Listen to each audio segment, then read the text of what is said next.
Homage Products presents The Giants of Philosophy, narrated by Charlton Heston. This is tape number 1 on Friedrich Nietzsche.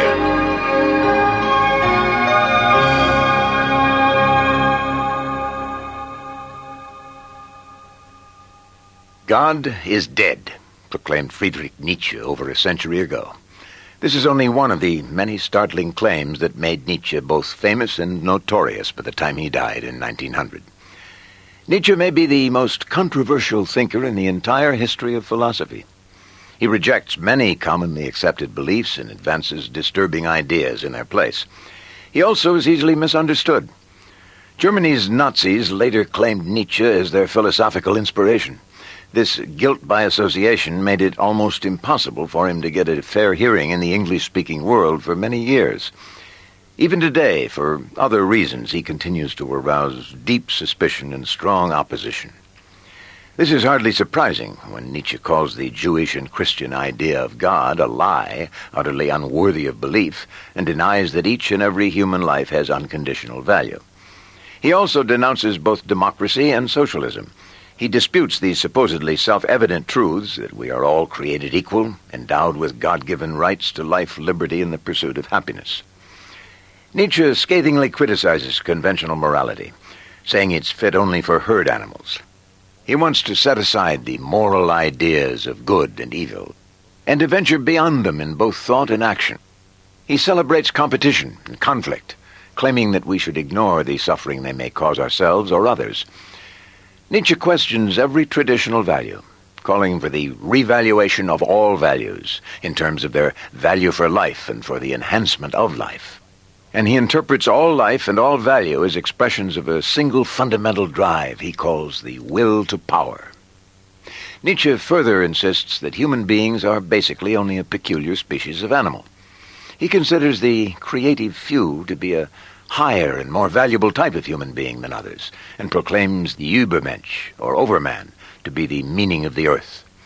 He disputes the claims by modern science, religion, and metaphysics that they reveal the truth about the world and ourselves.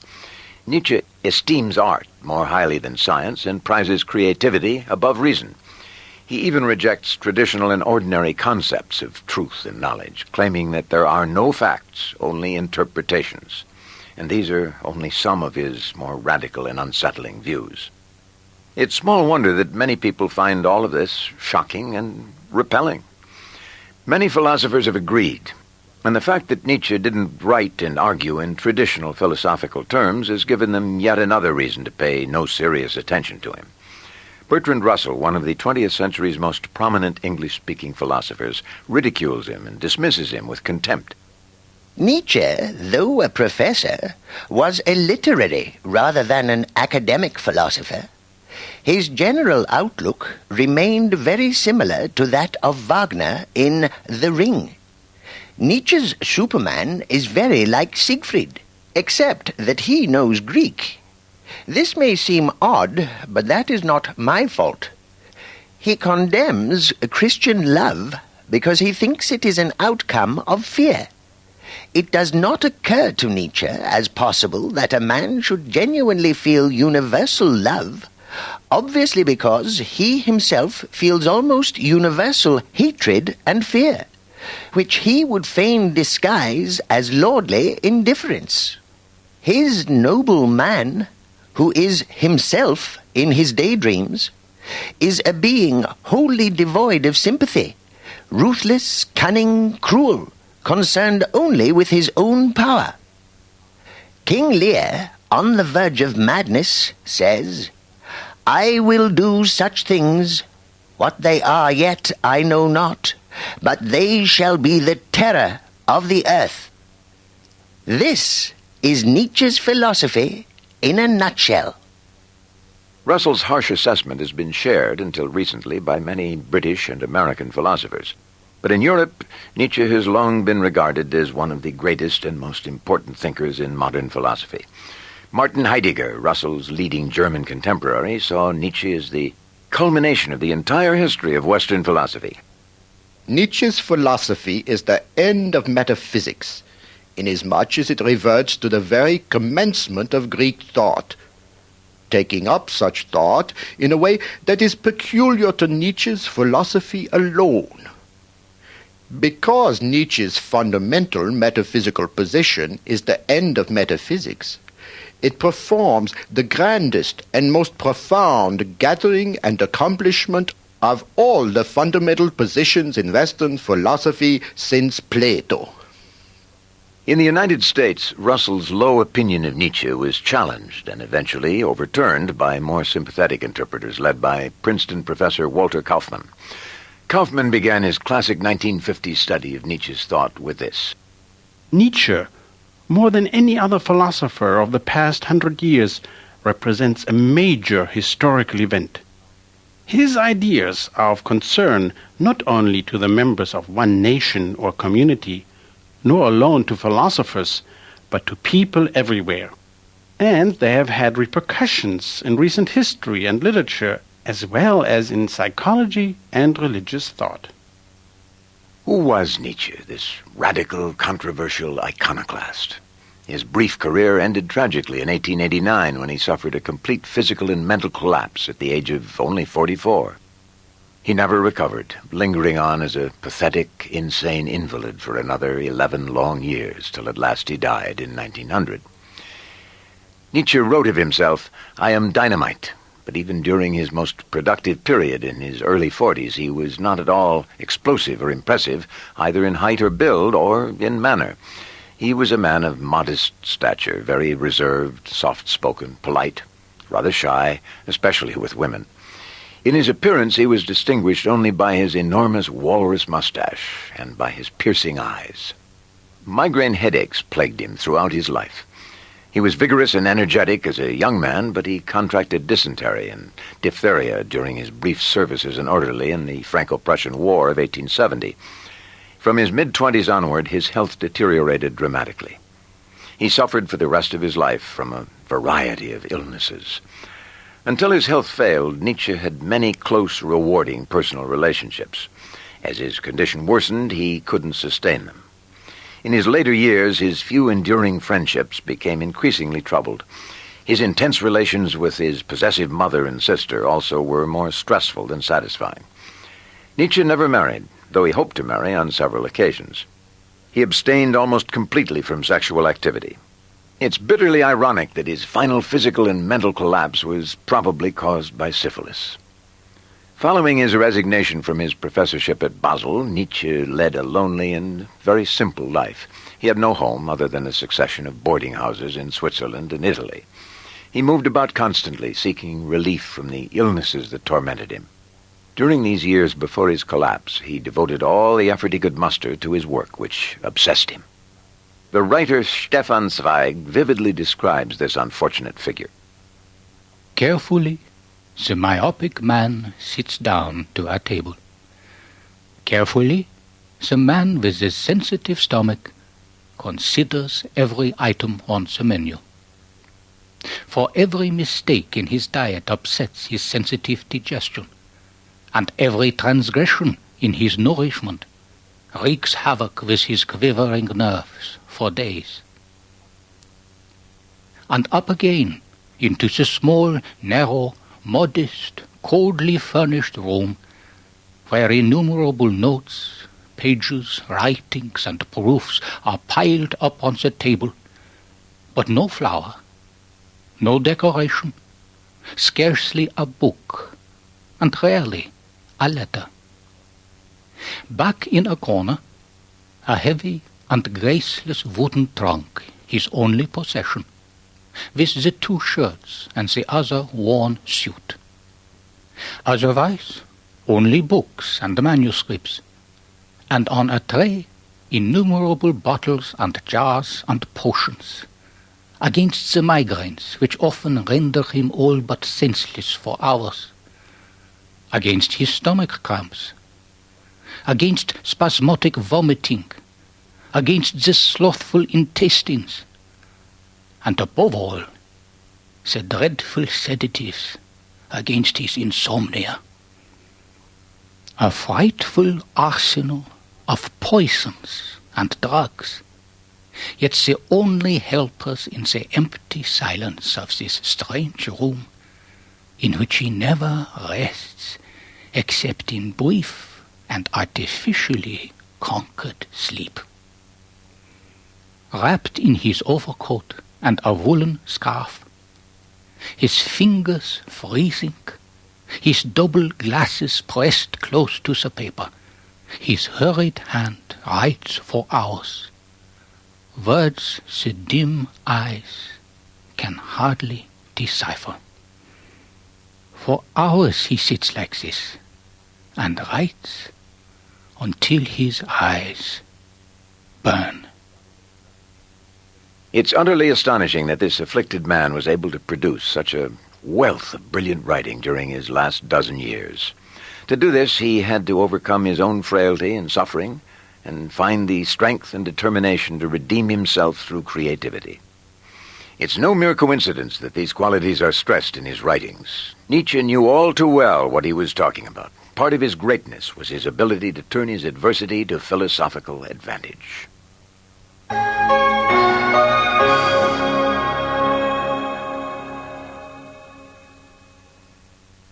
Friedrich Wilhelm Nietzsche was born on October 15, 1844, in a small town in the Prussian province of Saxony.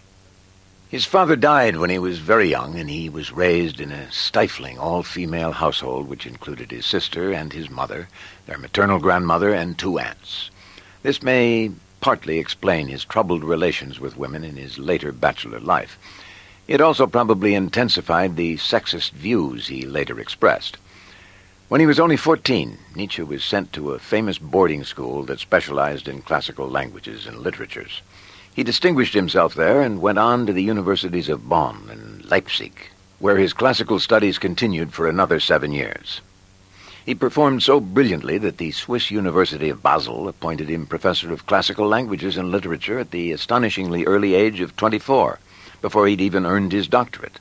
This was almost unheard of in Europe then. It would be unusual even today. As a young man, Nietzsche was an admirer of the composer Richard Wagner, a frequent visitor to Wagner's home. Although he later became one of Wagner's harshest critics, Nietzsche revered him in this early period of his life, and he celebrated Wagner's operas in several of his first published works. Nietzsche was a talented musician himself. He played the piano very well and composed for 1 and 2 pianos, for piano and voice, for orchestra and chorus, and even a sketch of an opera. He abandoned composition in his late 20s, but kept his musical interest throughout his life. Nietzsche remained at Basel for 10 years, from 1869 until 1879. He was then forced by poor health to retire when he was only 35. A mere 10 years of productive life remained to him before his collapse and final illness. But during those 10 years, he wrote most of the works that established his claim to greatness. The topic of Nietzsche's first book, The Birth of Tragedy, was Greek tragedy and related aspects of Greek culture. But his real aim in this book was to explore the possibility that tragic art and culture might be reborn in the modern world. During his student years, he'd been greatly impressed by the thought of the philosopher Arthur Schopenhauer. Schopenhauer convinced him that life and the world are fundamentally harsh and irrational. Yet Nietzsche was repelled by Schopenhauer's darkly pessimistic conclusions and hostility to life. And he was determined to discover some way to avoid them. The Greeks seemed to him to have found a way to affirm life without resorting to belief in God. They expressed it in their art and literature, and it was their alternative to pessimism that he explored in this first book. Even during his Basel years, Nietzsche was not content to be the scholar his colleagues expected. By their standards, he was a great disappointment. His book, The Birth of Tragedy, is now regarded as a classic, but it so outraged the scholars of his day that he became a virtual outcast in the academic community. Yet Nietzsche was undeterred by their attacks. He went on to publish a number of essays and books addressing modern problems and examining human life at both its worst and its best. The first of these books was titled Human, All Too Human. It was followed by others, Daybreak and Joyful Knowledge. In these last years, before retiring as a professor at Basel, Nietzsche completed his transition from classical scholar to philosopher. But Nietzsche's next work was no typical philosophical treatise. In 1883, he published the first part of his great literary experiment, Thus Spoke Zarathustra, followed by 3 more parts written over the next 2 years. This remarkable work expresses his new outlook on life, which he hoped would replace traditional religious and philosophical views and values. He believed that an early religious thinker called Zarathustra, or Zoroaster, had helped originate this whole religious and philosophical tradition. So he chose to have the new Zarathustra announce its demise and replacement. Nietzsche's artistic ability had earlier been expressed musically. Here it found a new literary expression. He later displayed this ability in writing a considerable amount of verse, but he realized that he also had to say more clearly and precisely what he thought about the many philosophical issues that increasingly concerned him. In works like Beyond Good and Evil, On the Genealogy of Morals, Twilight of the Idols, and The Antichrist, Nietzsche addressed these philosophical issues repeatedly. His reflections remain valuable to this day.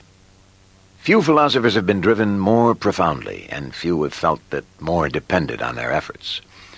Nietzsche believed that our entire civilization faces a grave crisis, for the fundamental ideas that have given meaning to life in the Western world for centuries are collapsing. The time has come when we have to pay for having been Christians for 2,000 years. We are losing the center of gravity by virtue of which we have lived.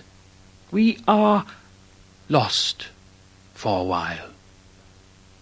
Unless something can be done, Nietzsche feared humanity will degenerate and ultimately be doomed. Schopenhauer alarmed him as an early symptom and warning. Schopenhauer was not taken seriously by most of his contemporaries, but Nietzsche saw him as a sign of things to come, unless someone could show another way.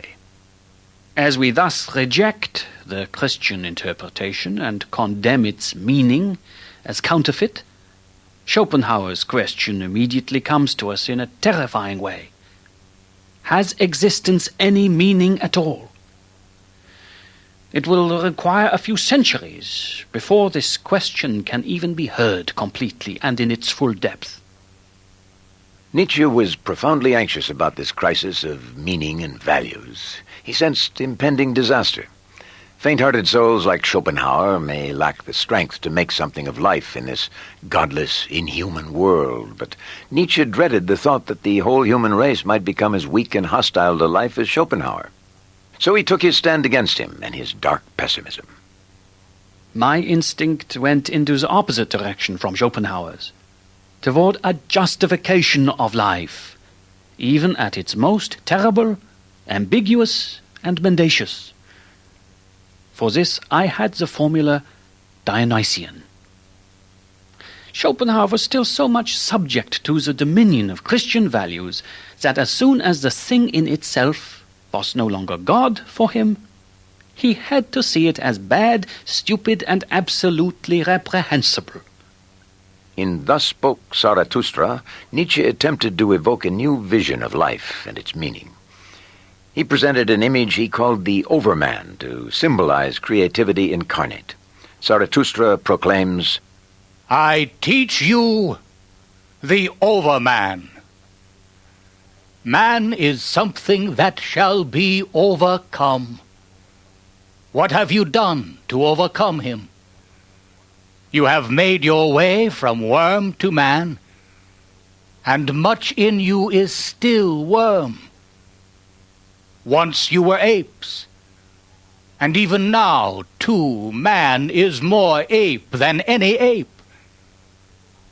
Behold, I teach you the Overman. The Overman is the meaning of the earth. Let your will say, the Overman shall be the meaning of the earth. I beseech you, my brothers, remain faithful to the earth. Nietzsche was convinced that Schopenhauer, along with most other religious and philosophical thinkers, had gone radically astray. They'd completely missed the meaning of the earth. For Nietzsche, this meaning can be found only in creatively enhancing this life in this world. He sought to convey this basic point with every means at his disposal. He was convinced that unless this new teaching is learned and embraced, the collapse of traditional values will lead to nihilism and desolation.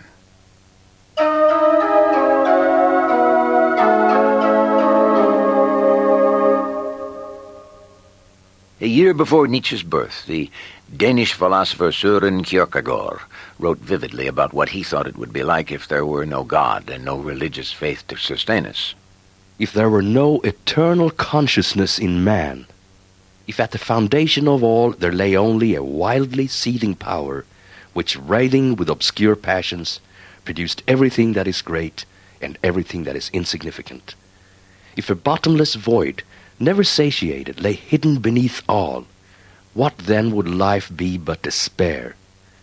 If such were the case, if the human race passed through the world as the ship goes through the sea, like the wind through the desert, a thoughtless and fruitless activity, how empty then and comfortless life would be. But for Kierkegaard, a passionate Christian, life is not empty and comfortless, thanks entirely to the God in whom he so fervently believes. God and faith make all the difference. In Kierkegaard's eyes, God endows human life with meaning. God gives every individual an absolute value, and God provides each of us with the possibility of an infinite happiness through faith alone. For Nietzsche, this way of thinking is precisely the great crime of religion, of the Jewish and Christian religions in particular. These religions have taught us to think that without God, this world would be a horrible place and life would not be worth living. Schopenhauer had accepted this radical pessimism because he was unwilling to make what Kierkegaard called the leap of faith. So Nietzsche argues that religious faith, which claims to offer the only alternative to despair, actually sets the stage for despair, as Schopenhauer's example shows. For Schopenhauer, to live in this godless world of meaningless striving is to suffer for no purpose. We're doomed to suffer far more than any possible enjoyment can ever offset. The best possible outcome would be for suffering to cease, but this would only be possible if life itself would somehow disappear. Schopenhauer therefore advocates complete asceticism. He would have us extinguish all desire, withdraw from all activity, and reject life as completely as possible. Life for him is not simply meaningless, it's an unredeemable evil. Nietzsche abhors this conclusion. He blames it upon the religious tradition that paved the way for it. This tradition has deprived life of all positive meaning and value on its own terms. Religions like Christianity invite Schopenhauer's negative view of life when they make God seem to be the only answer. They've taught us to think that if there is no God, then nothing matters. Consider the damage all human institutions sustain. If a divine and transcendent higher sphere is postulated that must first sanction these institutions. By then growing accustomed to seeing their value in this sanction, one has reduced their natural dignity, in certain circumstances denied it. The faithfulness of a belief in God is that all actual values were therewith denied and systematically conceived as non-values. Thus, anti-naturalness assumed the throne. With relentless logic, one arrived at the absolute demand to deny nature. So Nietzsche declares war on the major world religions. He considers them deeply objectionable, above all because they're profoundly harmful to human life. Hitherto, one has always attacked Christianity, not merely in a modest way, but in the wrong way. As long as one has not felt Christian morality to be a capital crime against life, its defenders have had it all their own way. The question of the mere truth of Christianity, whether in regard to the existence of its God or the historicity of the legend of its origin, is a matter of secondary importance, as long as the question of the value of Christian morality is not considered. Is Christian morality worth anything? Or is it a shame and disgrace, despite all the holiness of its arts of seduction? Nietzsche argues that Judaism, Christianity, and other religions have fed upon and encouraged weakness, sickliness, life-weariness, and resentment. They've poisoned the wellsprings of strength and vitality. Religions promise salvation, but they actually only obstruct the development and enhancement of human life. One should never forgive Christianity for having destroyed such men as Pascal. One should never cease from combating just this in Christianity: its will to break precisely the strongest and noblest souls. One should never rest as long as this one thing has not been utterly and completely destroyed: the ideal of man invented by Christianity, its demands upon men. The whole absurd residue of Christian fable, conceptual cobweb spinning and theology does not concern us. It could be 1,000 times more absurd, and we would not lift a finger against it. But we do combat the ideals that appeals to all the cowardices and vanities of wearied souls. And the strongest have their weary hours. What is it we combat in Christianity? That it wants to break the strong, that it wants to discourage their courage, exploit their bad hours and their occasional weariness, convert their proud assurance into unease and distress of conscience, that it knows how to poison and sicken the noble instincts until their strength, their will to power, turns backward, against itself, until the strong perish through orgies of self-contempt and self-abuse. Nietzsche seeks to break the grip of religious ideas and values. He wants to prepare for others a way that will be more truthful and life-affirming. His strategy is to expose the misguided reasons and ulterior motives that gave rise to religious ideas and continue to sustain them.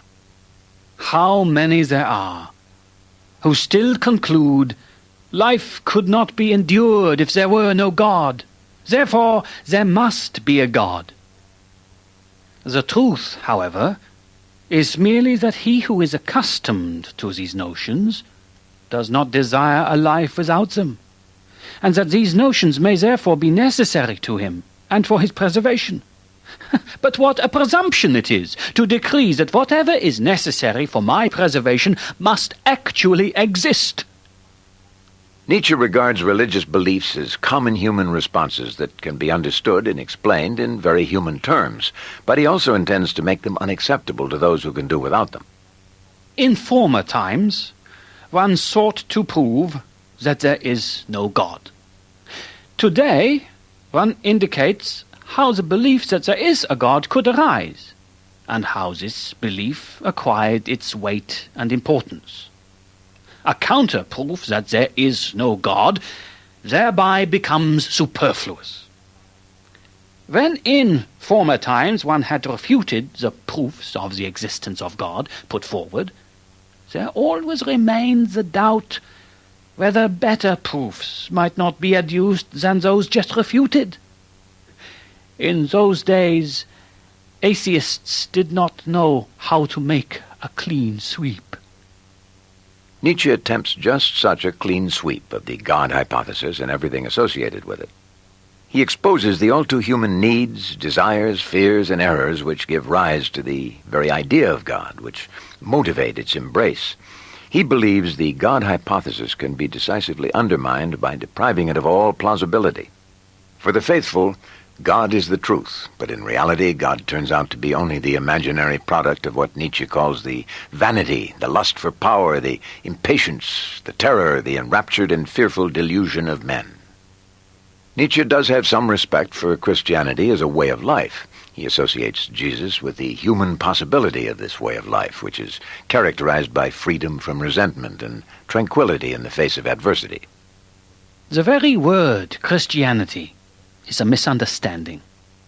In truth, there was only one Christian, and he died on the cross. Only Christian practice, a life such as he lived who died on the cross, is Christian. Such a life is still possible today, for certain people even necessary. Genuine, original Christianity will be possible at all times. But Nietzsche argues that the religion Christianity became is a perversion of this possibility, deserving a far more harsh assessment. I condemn Christianity. I raise against the Christian Church the most terrible of all accusations that any accuser ever uttered. It is to me the highest of all conceivable corruptions. The Christian Church has left nothing untouched by its corruption. It has turned every value into an unvalue, every truth into a lie, every integrity into a vileness of the soul. So Nietzsche regards the death of God with hope as well as concern. It's the most important event of our time because it poses both the gravest danger and the greatest promise. The greatest recent event, that God is dead, that the belief in the Christian God has become unbelievable, is already beginning to cast its first shadows over Europe. But in the main, one may say, the event itself is far too great, too distant, too remote from the multitude's capacity for comprehension, even for the tidings of it to be thought of as having arrived as yet. Much less may one suppose that many people know as yet what this event really means, and how much must collapse now that this faith has been undermined, because it was built upon this faith, propped up by it, grown into it. For example, the whole of our European morality. The death of God, Nietzsche observes, may be slow. Its full impact may not be felt for some time, even by those who acknowledge it. The habit of religious belief may also linger on among the unenlightened. Religious fervor may even increase with growing anxiety about the consequences of this impending loss. But Nietzsche is convinced that the religious worldview and religious values are on their way out. He warns that their collapse will lead to a crisis of unparalleled magnitude. So he announces what he calls the advent of nihilism. Nihilism stands at the door. Whence comes this uncanniest of all guests? From the end of Christianity, at the hands of its own morality. The sense of truthfulness, developed highly by Christianity, is nauseated by the falseness and mendaciousness of all Christian interpretations of the world and of history. There is a rebound from God is truth to the fanatical faith all is false. The prospect of this nihilism, with its rejection of all previously accepted values, deeply concerns Nietzsche. As a first step towards overcoming this crisis of meaning and value, he attempts to diagnose it. What does nihilism mean? That the highest values devalue themselves. The aim is lacking. The question, why, finds no answer. Nihilism represents a pathological transitional stage. What is pathological is the tremendous generalization, the inference that there is no meaning at all. A nihilist is a man who judges of the world as it is, that it ought not to be, and of the world as it ought to be, that it does not exist. According to this view, our existence has no meaning. The pathos of in vain is the nihilist's pathos.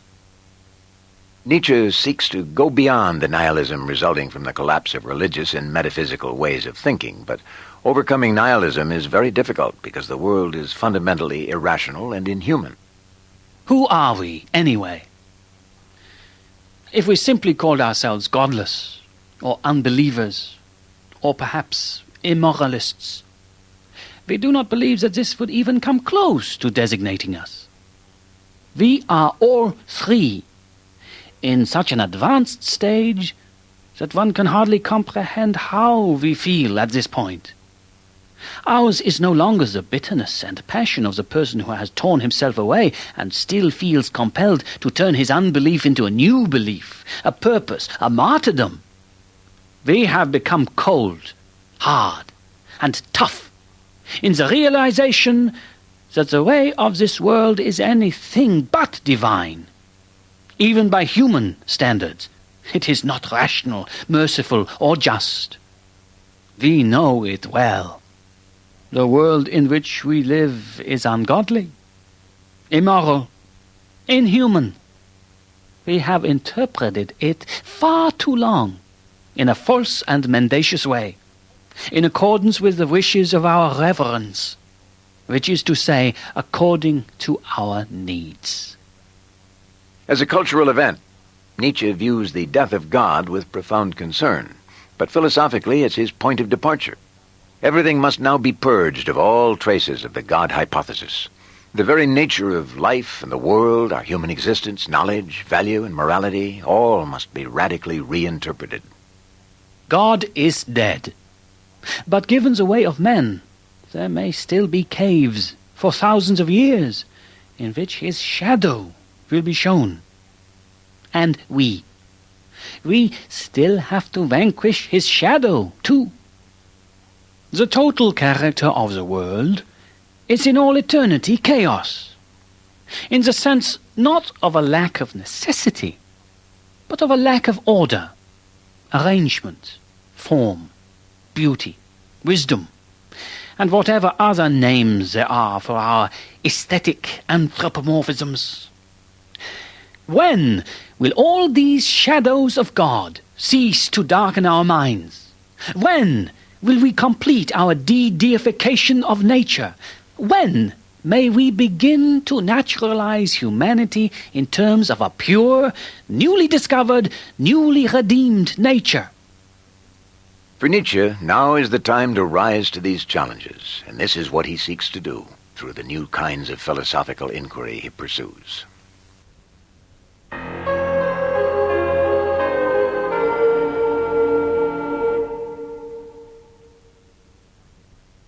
Nietzsche is a harsh critic of both philosophy and religion. His most fundamental objection to the philosophical tradition is that it's infected by the same weakness, resentment, and ulterior motivation that he detects in religious thought. It is a miserable story. Man seeks a principle through which he can despise men. He invents a world so as to be able to slander and bespatter this world. In reality, he reaches every time for nothingness, and construes this nothingness as God, as truth, and in any case as judge and condemner of this state of being. The history of philosophy is a secret raging against the preconditions of life, against the value feelings of life, against partisanship in favor of life. Philosophers have never hesitated to affirm a higher world, provided it contradicted this world, and furnished them with a pretext for speaking ill of this world. It has been hitherto the grand school of slander. This is one part of Nietzsche's critique of traditional philosophy, which he calls his psychology of metaphysics. He's deeply suspicious of its obsession with rationality. Rational thinking was originally developed for practical purposes, and it's a very useful human ability, but philosophers seized upon reason and turned it into something else.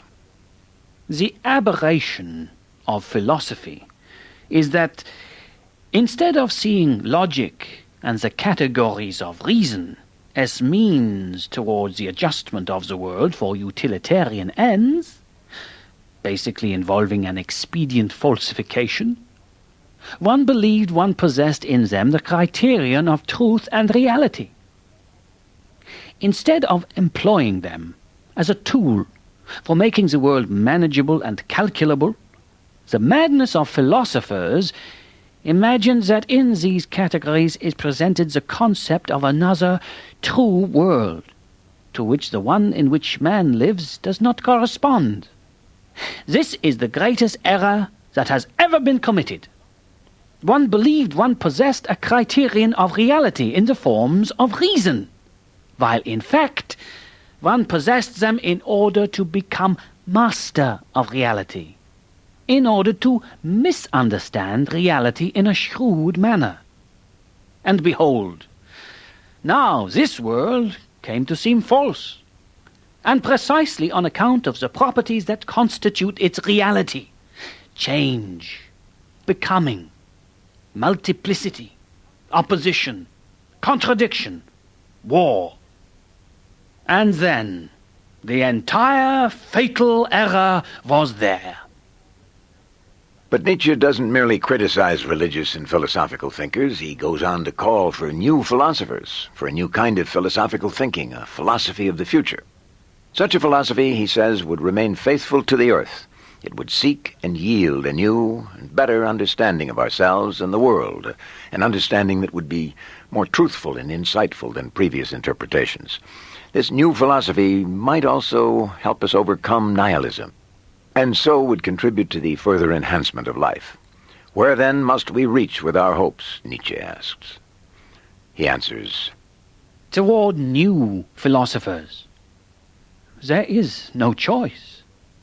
Toward spirits strong and original enough to provide the stimuli for opposite valuations, and to revalue and invert eternal values. To teach man the future of man as dependent on his will, and to prepare great ventures of discipline and cultivation, putting an end to that gruesome dominion of nonsense and accident that has so far been called history. The new philosopher must be able to analyze and criticize, and these are tasks at which Nietzsche himself excelled. But critical analysis is only the beginning of his kind of philosophy. My style is affirmative, and deals with contradiction and criticism only as a means. For Nietzsche, critical analysis should prepare the way for interpretations that give greater insight and understanding, leading to better assessment of everything that makes a difference to the quality of human life. More and more, it seems to me that the philosopher, being of necessity a man of tomorrow, and the day after tomorrow, has always found himself, and had to find himself, in contradiction to his today. His enemy was ever the ideal of today. Facing a world of modern ideas that would banish everybody into a corner and specialty, a philosopher, if today there could be philosophers, would be compelled to find the greatness of man, the concept of greatness, precisely in his range and multiplicity, in his wholeness in manifoldness. He would even determine value and rank in accordance with how much and how many things one could bear and take upon himself, and how far one could extend his responsibility. Nietzsche wrote these lines in a book with the famous and often misunderstood title, Beyond Good and Evil. He chose the title not to advocate irresponsibility, but rather to point to a higher and more demanding form of intellectual integrity. His new philosophers are to go beyond good and evil by inquiring into all things, honestly and courageously, refusing to allow conventional ideas about good and evil to prejudice their thinking. For Nietzsche, only such uncompromising, fearless thinking can possibly overcome nihilism and show how our existence in this godless world might be affirmed without illusion. Philosophy, as I have hitherto understood and lived it, is a voluntary quest for even the most detested and notorious sides of existence. Such an experimental philosophy even explores the possibilities of the most fundamental nihilism. But this does not mean that it must halt at a negation, a no, a will to negation. It wants, rather, to cross over to the opposite of this, to a Dionysian affirmation of the world as it is, without subtraction, exception, or selection. The highest state a philosopher can attain is to stand in a Dionysian relationship to existence. My formula for this is amor fati, the love of fate. It is part of this state to perceive not merely the necessity of those sides of existence hitherto denied, but their desirability as the more powerful, more fruitful, truer sides of existence, in which its will finds clearer expression. Nietzsche knows how dangerous and difficult it is to embark upon his kind of philosophical thinking. It's dangerous because it questions all the values and ideas we ordinarily live by and take for granted. He who really questions these values and ideas risks madness. Genuinely philosophical thinking is also difficult, now more than ever, for there are many ways a thinker can be sidetracked, led astray. The dangers for a philosopher's development are so manifold today that one may doubt whether this fruit can still ripen at all. The scope and the tower building of the sciences has grown to be enormous, and with this also the probability that the philosopher grows weary while still learning, or allows himself to be detained somewhere to become a specialist, so that he never attains his proper level, the height for a comprehensive look, for looking around, for looking down. Or he attains it too late, when his best time and strength are spent. It may be precisely the sensitivity of his intellectual conscience that leads him to delay somewhere along the way. Add to this, by way of once more doubling the difficulties for a philosopher, that he demands of himself a judgment, a yes or no, not about the sciences, but about life and the value of life. He is reluctant to come to believe that he has a right, or even a duty, to such a judgment, and must seek his way to this right and faith only from the most comprehensive, perhaps most disturbing and destructive experiences. But the genuine philosopher feels the burden and the duty of 100 attempts and temptations of life. He risks himself constantly. Nietzsche knows that he places great demands on his readers, but he writes for the few who can meet him on his own terms, those who can measure up to his high standards. One must be honest in matters of the spirit to the point of hardness before one can even endure my seriousness and my passion. One must be skilled in living on mountains, seeing the wretched ephemeral babble of politics and national self-seeking beneath oneself. One must have become indifferent. One must never ask if the truth is useful, or if it may prove our undoing.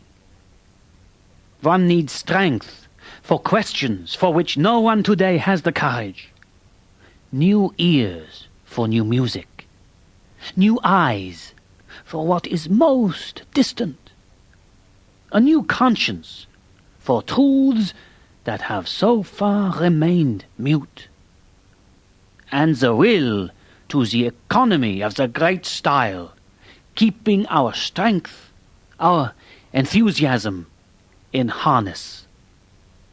To think and live like Nietzsche's new philosophers, one must possess and cultivate all these abilities and qualities. One also needs what Nietzsche calls the great health. He suggests that those fortunate enough to attain it will be richly rewarded.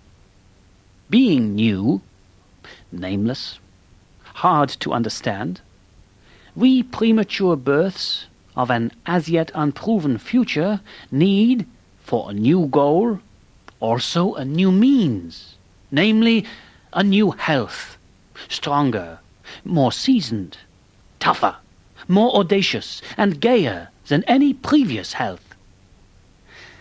And now, after we have long been on our way in this manner, it will seem to us as if, as a reward, we now confront an as yet undiscovered country, whose boundaries nobody has surveyed yet, something beyond all the lands and nooks of the ideal so far, a world so over-rich in what is beautiful, strange, questionable, terrible, and divine, that our curiosity, as well as our craving to possess it, is insatiable.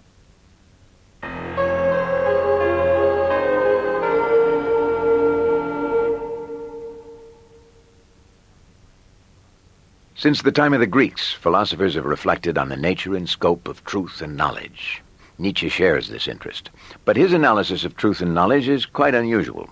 He insists that they're very human affairs, inseparable from the conditions of human life. There is no relation of subject and object, but rather a particular species of animals that can prosper only through a certain relative rightness, above all, regularity of its perceptions, so that it can accumulate experience. The meaning of knowledge here, as in the case of good or beautiful, the concept is to be regarded in a strict and narrow anthropocentric and biological sense. In order for a particular species to maintain itself and increase its power, its conception of reality must comprehend enough of the calculable and constant for it to base a scheme of behavior on it. The utility of preservation, not some abstract theoretical need not to be deceived, stands as the motive behind the development of the organs of knowledge. They develop in such a way that their observations suffice for our preservation. In other words, a species grasps a certain amount of reality in order to become master of it, in order to press it into service. Most philosophers have viewed conscious life as a set of activities completely different from the world of nature. For Nietzsche, this is a mistake. We can properly understand ourselves and our activities only if human life is translated back into nature, at least initially. But Nietzsche believes we must also translate ourselves back into society. This social context has shaped and developed the human intellect in many important ways. In one of his earliest essays on this, Nietzsche begins with what he calls a little fable. In some remote corner of the universe, there once was a star on which clever animals invented knowledge. That was the haughtiest and most mendacious minute of world history, yet only a minute. After nature had drawn a few breaths, the star grew cold, and the clever animals had to die.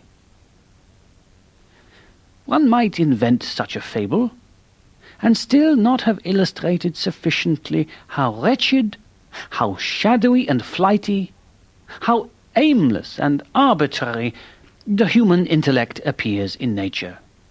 There have been eternities when it did not exist, and when it is done for again, nothing will have changed. For this intellect has no further mission that would lead beyond human life. It is human, rather, and only its owner and producer gives it such importance, as if the world revolved around it. The intellect, as a means for the preservation of the individual, unfolds its chief powers in deception.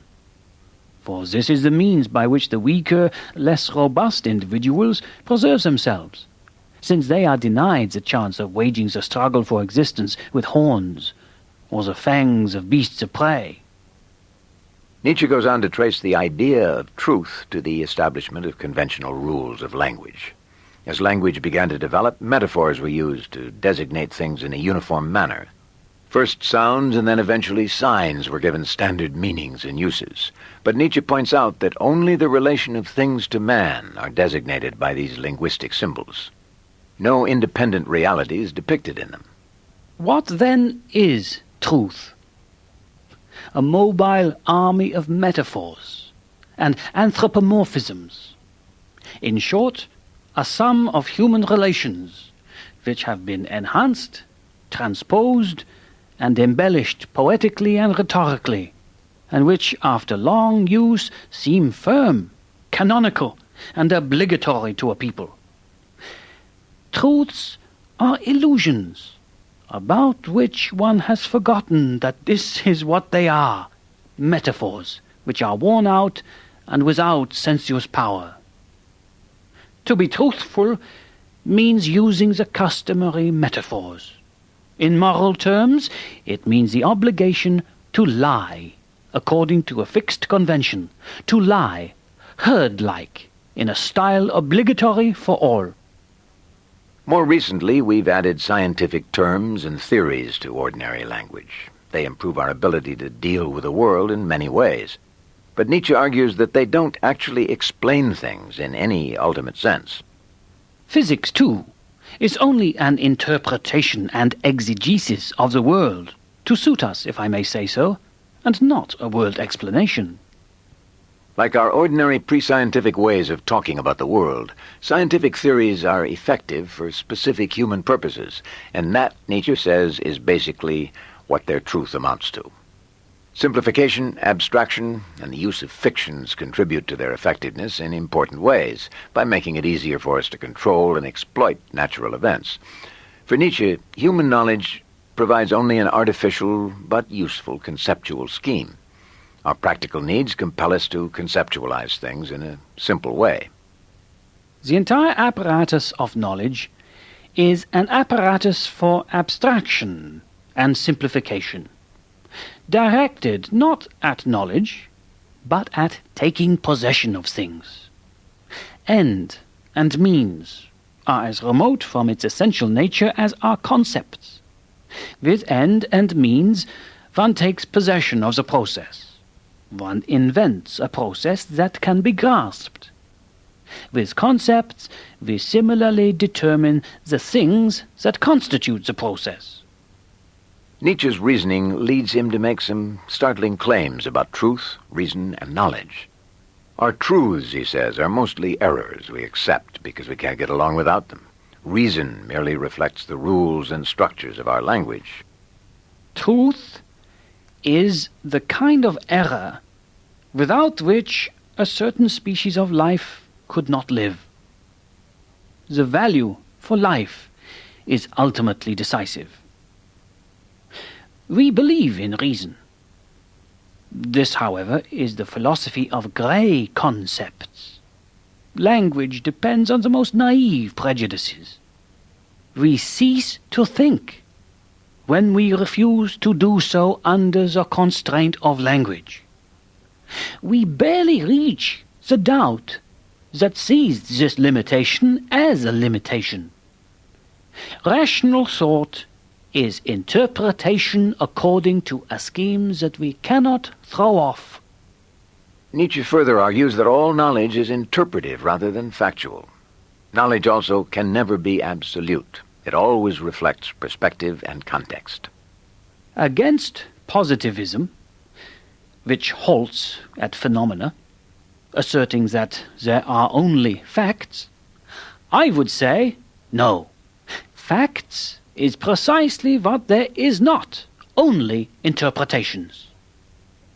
We cannot establish any fact in itself. Perhaps it is folly to want to do such a thing. Insofar as the word knowledge has any meaning, the world is knowable. But it is interpretable otherwise. It has no meaning behind it, but countless meanings. I call this perspectivism. It is our needs that interpret the world, our drives, and their for and against. Yet Nietzsche doesn't conclude that we can never comprehend anything at all. Our ability to shift perspectives makes it possible for us to understand much about ourselves and our world. This is his way out of the radical relativism that might seem to be implied by his emphasis on perspective and context. But precisely because we seek knowledge, let us not be ungrateful to such resolute reversals of accustomed perspectives and valuations. To see differently in this way, for once, to want to see differently, is no small discipline and preparation of the intellect for its future objectivity, to be understood not as contemplation without interest, which is a nonsensical absurdity, but as the ability to control one's pro and con, and to dispose of them so that one knows how to employ a variety of perspectives and affective interpretations in the service of knowledge. There is only a perspective seeing, only a perspective knowing. And the more affects we allow to speak about one thing, the more eyes, different eyes, we can use to observe one thing, the more complete our concept of this thing, our objectivity, will be. Nietzsche is convinced that many of the things that people often misunderstand can be better comprehended this way. They include the general character of life and the world, our human nature, and value and morality as well.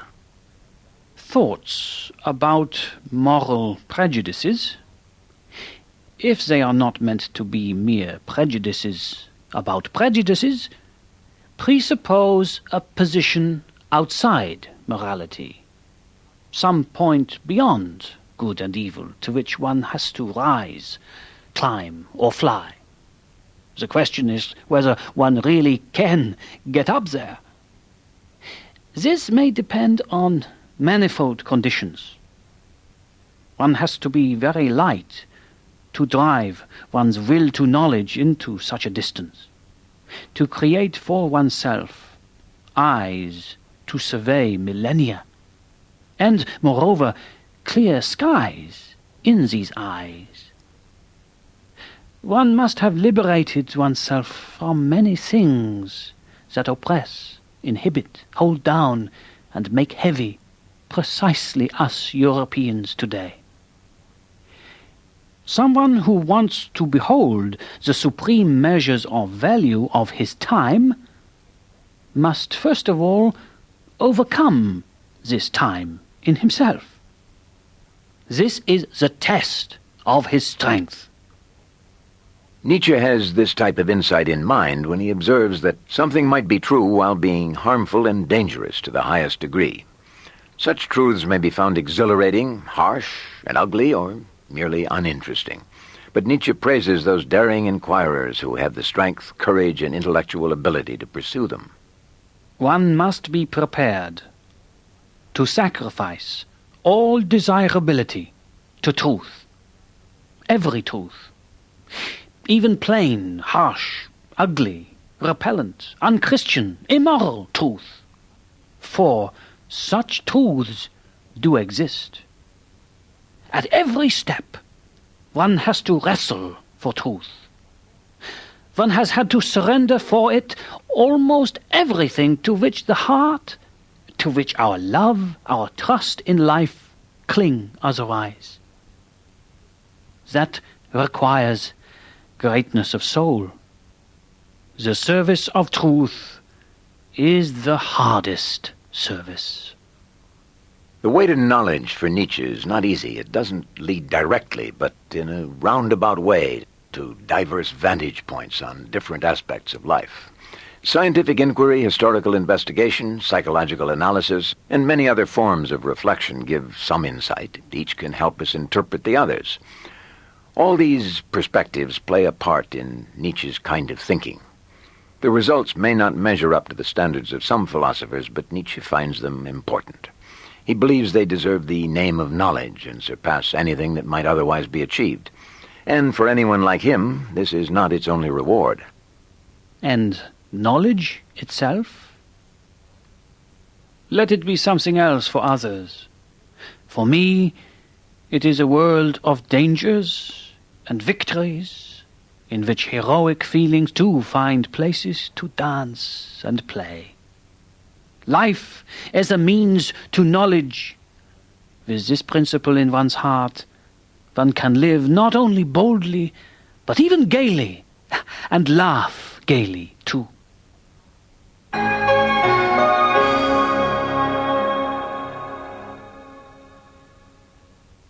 Nietzsche believes our world has long been misinterpreted and underestimated, especially by religious and metaphysical thinkers who've so often envisioned a higher reality or true world transcending earthly existence. He emphatically rejects all such religious and metaphysical schemes, insisting that this world, the world of life and death, of conflict and change, and of creation and destruction, is the only reality. Schopenhauer had believed that this world and our lives manifest a fundamental active principle he called will. While Nietzsche first accepted this idea, he soon became convinced that it too was a metaphysical fiction. He developed a different concept, similar to the modern scientific understanding of the world in terms of energy or force. But Nietzsche's view differs importantly from the mechanistic matter-in-motion type of materialism favored by many of his scientifically minded contemporaries. Of all the interpretations of the world attempted hitherto, the mechanistic one seems today to stand victorious in the foreground. But the dynamic interpretation of the world, with its denial of empty space and little clumps of atoms, will shortly come to dominate physics. Yet Nietzsche is not satisfied with this new dynamic interpretation as it stands. He believes that scientific descriptions of the world, expressed in largely quantitative terms, fail to do justice to the full character of what goes on in it. He criticizes both scientists and philosophers for this failing. What? Do we really want to permit existence to be degraded for us like this? Reduced to a mere exercise for a calculator and an indoor diversion for mathematicians? Above all, one should not wish to divest existence of its rich ambiguity. That the only justifiable interpretation of the world should be one in which you are justified because one can continue to work and do research scientifically in your sense. An interpretation that permits counting, calculating, weighing, seeing and touching and nothing more. That is a crudity and naivete. A scientific interpretation of the world, as you understand it, might therefore still be one of the most stupid of all possible interpretations of the world, meaning that it would be one of the poorest in meaning. An essentially mechanical world would be an essentially meaningless world.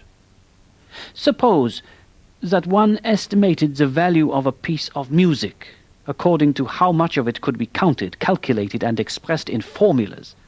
How absurd would such a scientific estimation of music be?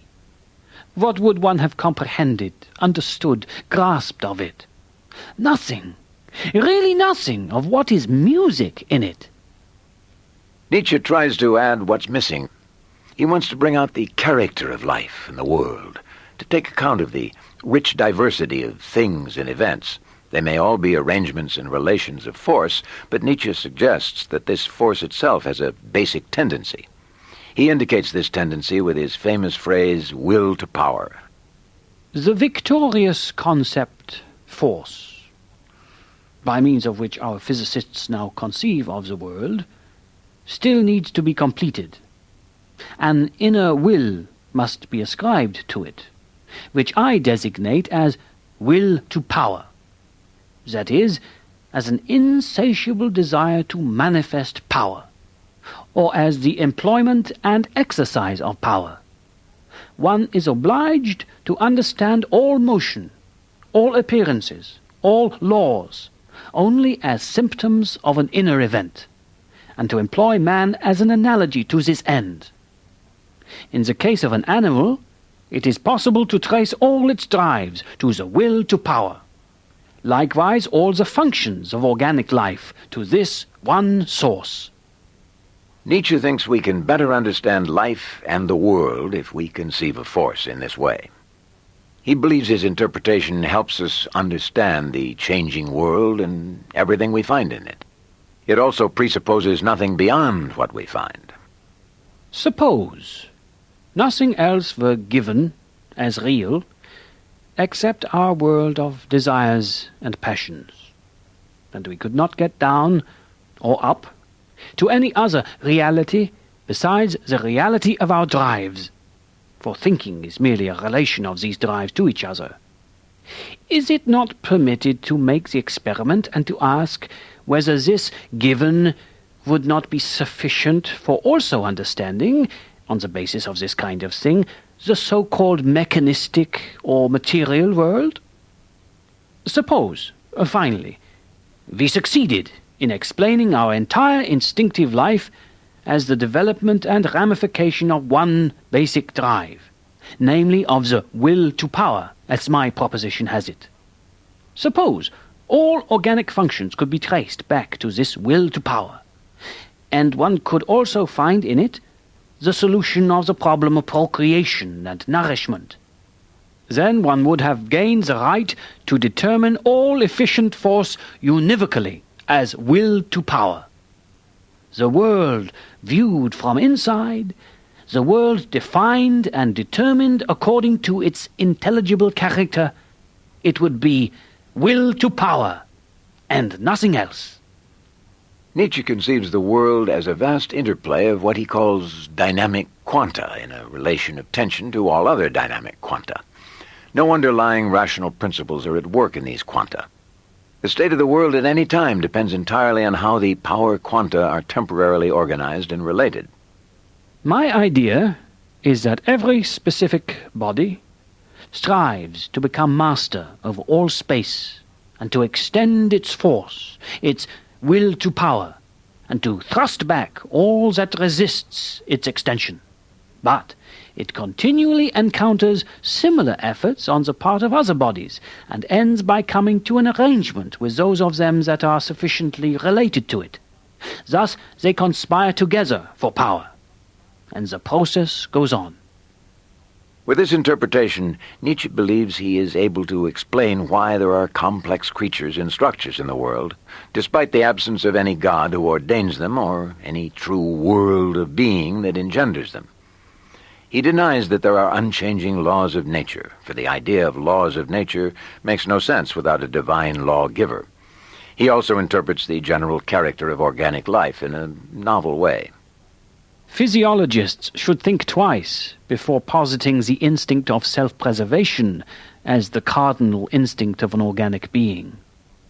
A living thing seeks above all to discharge its strength. Life itself is will to power. Self-preservation is only one of the indirect and most frequent results. The wish to preserve oneself is the symptom of a condition of distress, of a limitation of the really fundamental instinct of life, which aims at the expansion of power. And wishing for that frequently risks and even sacrifices self-preservation. The struggle for existence is only an exception, a temporary restriction of the will to life.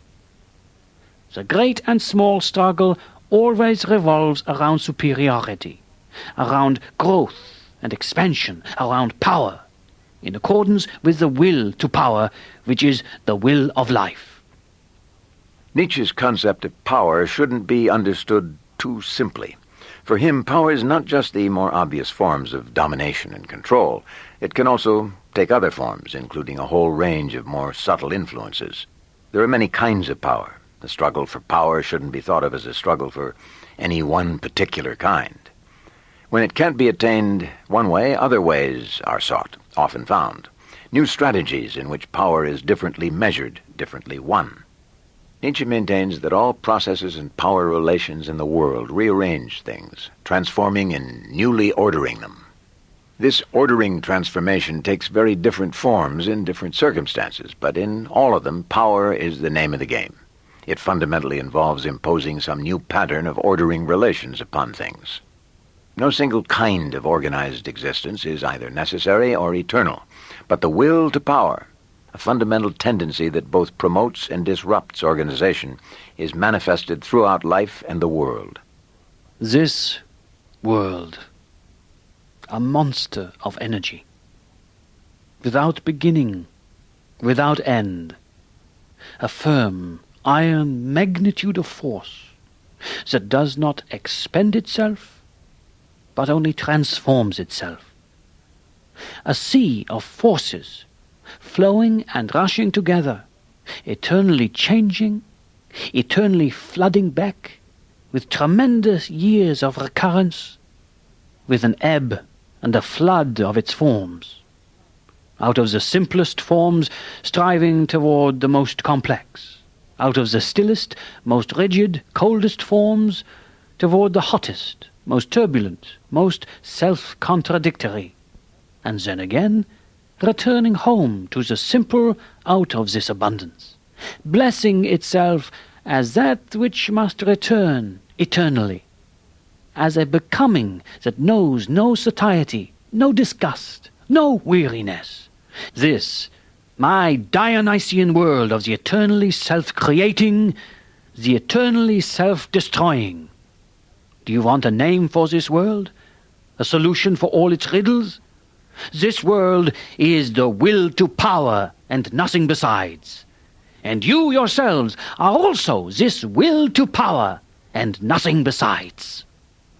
Nietzsche describes an unending alternation between conditions of order and disorder. This is one variation of his idea of the eternal recurrence.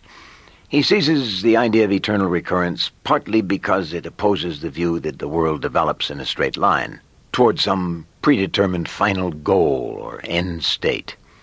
Eternal recurrence also conveys Nietzsche's version of the idea that the more things change, the more they remain the same.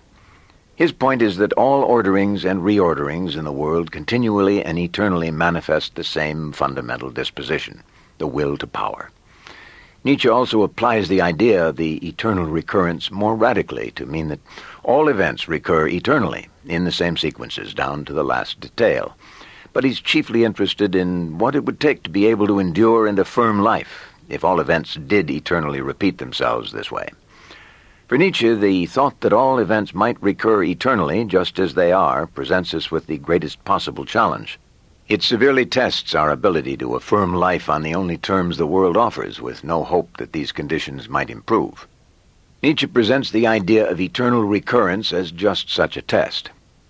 What if, some day or night, a demon were to steal after you into your loneliest loneliness and say to you, "This life, as you now live it and have lived it, you will have to live once more, and innumerable times more.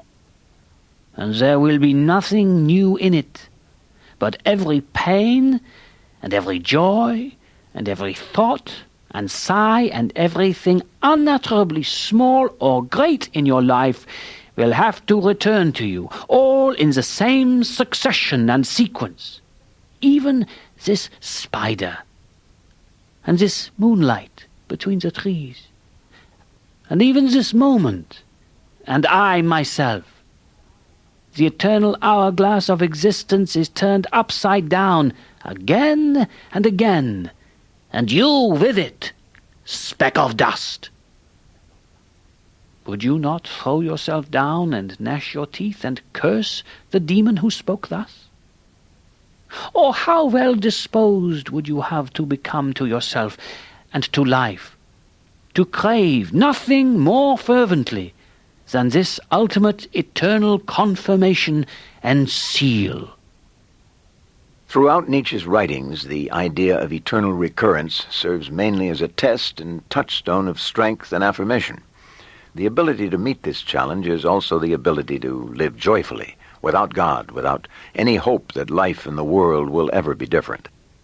Nietzsche cares less about the literal truth of the idea than about the capacity to endure the thought of it, and indeed to crave nothing more fervently.